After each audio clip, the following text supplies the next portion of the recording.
Assalamualaikum warahmatullahi wabarakatuh. Halo teman-teman semuanya. Silakan nama saya Saidin dari kelas 01 Sektor 11. NIM saya yaitu 2510112005555. Pada kesempatan kali ini, saya akan menjelaskan materi pada bab 5 dengan judul Pancasila sebagai dasar negara. Apa itu Pancasila? Pancasila adalah 5 prinsip dasar yang menjadi ideologi bangsa Indonesia. Apakah Pancasila itu penting? Pancasila penting sebagai fondasi negara. Pancasila memandu arah dan tujuan Indonesia. Tujuan pembelajaran. Pada video ini saya akan menjelaskan, yaitu yang pertama menganalisis konsep dan tujuan negara, yang kedua merumuskan urgensi negara dalam konteks global, yang ketiga menilai pentingnya kajian Pancasila sebagai dasar negara. Yang pertama ada konsep negara. Negara adalah organisasi yang dibentuk manusia untuk memenuhi kebutuhan hidup secara legal dan teratur. Ada berbagai bentuk terbentuknya negara. Contohnya yaitu yang pertama, penaklukan. Wilayah baru dijadikan negara. Contohnya Liberia. Pada awalnya, dia merupakan daerah tidak berpenghuni yang dijadikan negara oleh para budak yang telah dimerdekakan oleh orang Amerika. Dan pada tahun 1847, Liberia dimerdekakan. Yang kedua yaitu pemecahan. Negara lama pecah jadi beberapa negara baru.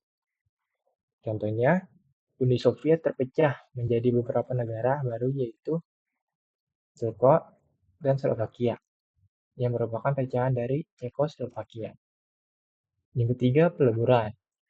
Penggabungan wilayah jadi satu negara, contohnya negara Jerman. Saat ini adalah peleburan dari Jerman Barat dan Jerman Timur. Contoh yang keempat yaitu pemisahan diri. Bagian negara memisahkan diri. Contohnya yaitu Timor Leste yang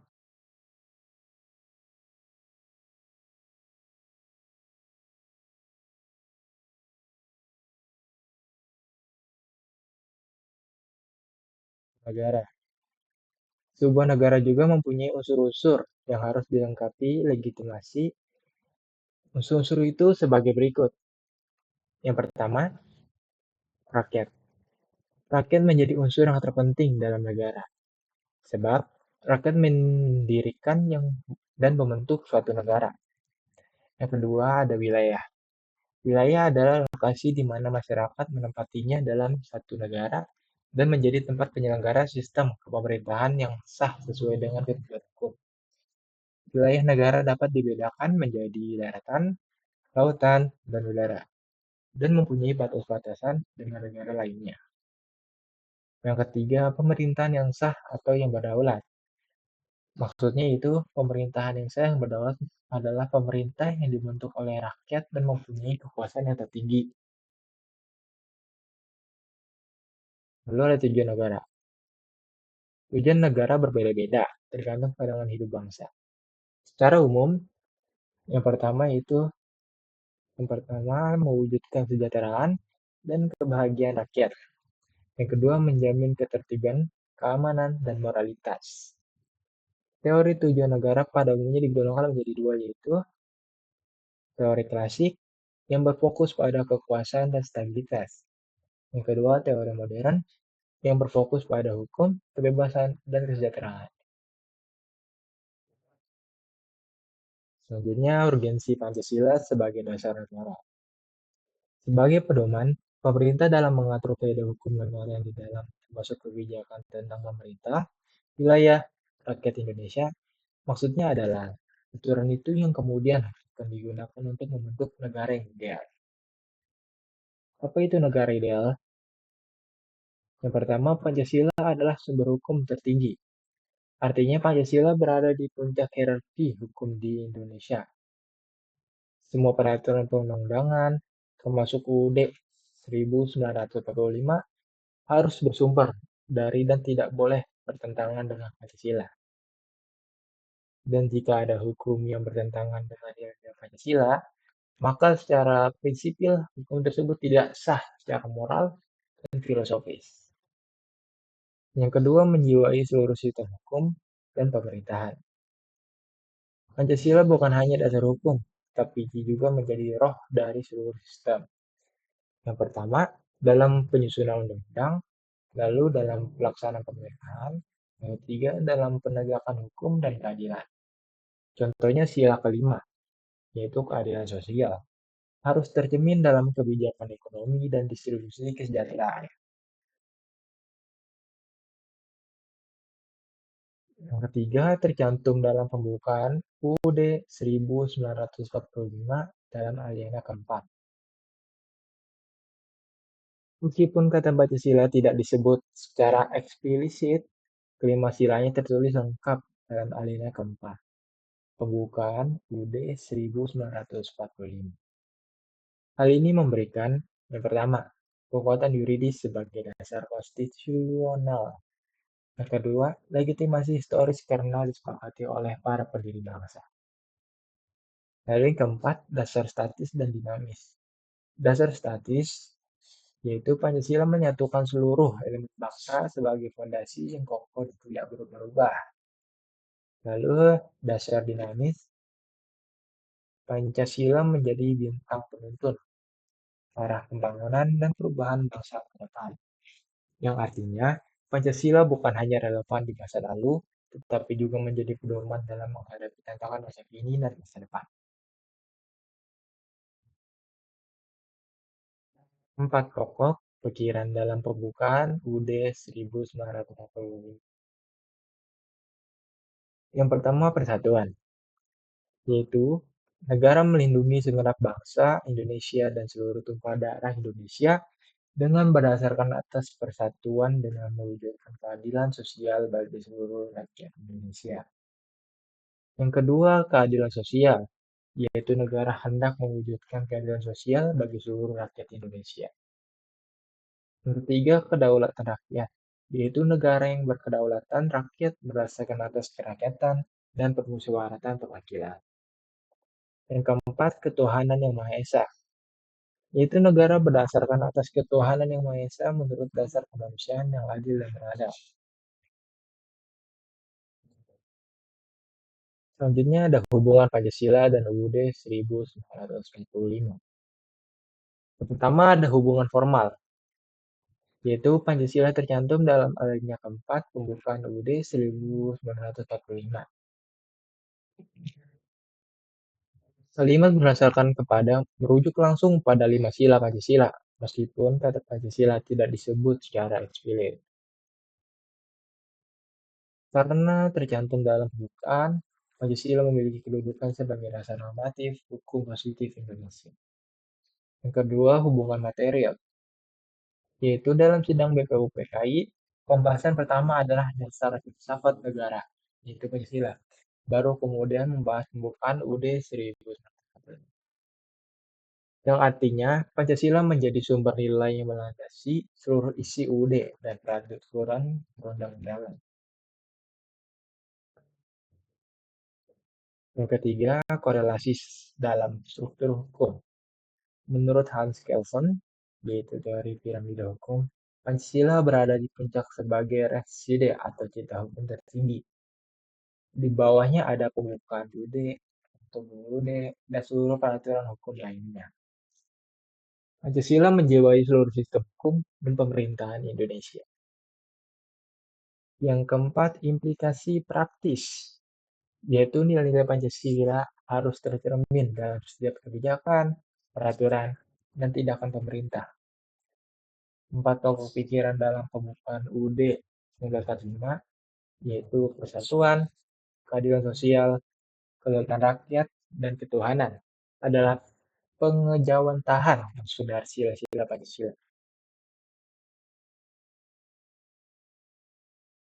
Lalu ada amandemen UUD 1945, yaitu proses di mana perubahan atau penyempurnaan terhadap suatu peraturan perundang-undangan, khususnya Undang-Undang Dasar tanpa mengganti keseluruhan isi naskah asli.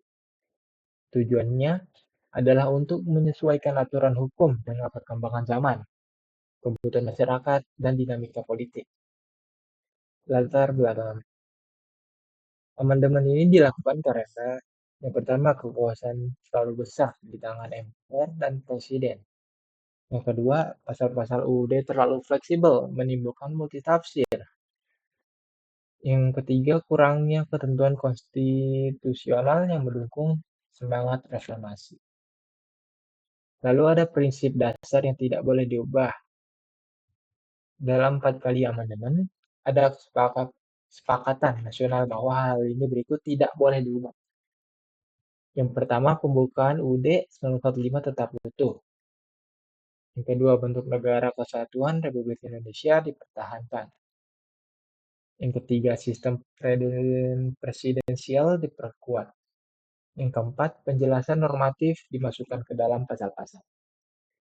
Yang kelima, perubahan dilakukan melalui prosedur, yaitu formal pasal 37 UUD 1945. Alasan diperlukannya kajian Pancasila sebagai dasar negara. Yang pertama yaitu Pancasila bukan sekadar simbol, tapi nilai hidup bangsa. Pancasila bukan hanya lambang atau jargon politik. Ia adalah nilai hidup yang mencerminkan jati diri bangsa Indonesia, dan setiap sila mengandung prinsip moral, sosial, dan spiritual yang dirancang untuk membentuk masyarakat yang adil, beradab, dan bersatu. Contohnya itu pada sila pertama, menanamkan nilai ketuhanan dan toleransi. Sila kedua, menegaskan pentingnya keadilan dan kemanusiaan. Sila ketiga, mendorong persatuan di tengah keberagaman. Sila keempat, menumbuhkan demokrasi yang bermusyawarah. Sila kelima, menjadikan cita-cita keadilan sosial bagi seluruh rakyat Indonesia. Lalu yang kedua, harus diamalkan dan ditanamkan secara masif. Pancasila tidak cukup dipelajari secara teoritis. Dia harus yang pertama diamalkan dalam perilaku sehari-hari, kebijakan publik, dan sistem hukum. Yang kedua ditanamkan melalui pendidikan formal, budaya kerja, dan keteladanan pemimpin. Ini sangat penting agar nilai-nilai Pancasila tidak hanya hidup di atas kertas saja, tetapi menjadi bagian dari karakter bangsa. Ketiga, pedoman menghadapi ketimpangan sosial, ekonomi, dan hukum. Indonesia masih menghadapi berbagai tantangan. Yang pertama, ketimpangan sosial, diskriminasi, konflik identitas, dan intoleransi. Yang kedua, ketimpangan ekonomi, yaitu kesenjangan pendapatan dan kemiskinan struktural. Yang ketiga, ketimpangan hukum, yaitu akses keadilan tidak merata dan penyalahgunaan kekuasaan. Pancasila memberikan arah untuk mengatasinya, yaitu dengan cara yang pertama, dalam sila kelima, keadilan sosial, dengan mendorong distribusi sumber daya yang adil. Cara yang kedua, pada sila kedua, yaitu kemanusiaan, dengan menolak diskriminasi dan kekerasan. Lalu yang ketiga, pada sila keempat, kedaulatan rakyat, dengan memastikan partisipasi dan kontrol publik terhadap kekuasaan. Oke, setelah dijelaskan tadi, maka kita dapat menyimpulkan Pancasila bukan hanya sekedar simbol atau jargon politik, melainkan dasar negara yang mengandung nilai-nilai hidup bangsa Indonesia. Nilai-nilai ini harus dipahami, diamalkan, dan ditanamkan secara masif dalam kehidupan sehari-hari, kebijakan publik, dan sistem hukum. Dengan demikian, Pancasila dapat menjadi pedoman yang efektif dalam menghadapi berbagai tantangan dan ketimpangan yang ada di Indonesia, serta mewujudkan masyarakat yang adil, beradab, dan bersatu. Oke, sudah habis materi yang saya jelaskan. Terima kasih atas perhatian teman-teman semuanya. Semoga apa yang saya jelaskan dapat menambah wawasan tentang pentingnya Pancasila bagi kita semua. Video ini akan saya tutup. Kurang lebihnya mohon maaf. Wassalamualaikum warahmatullahi wabarakatuh.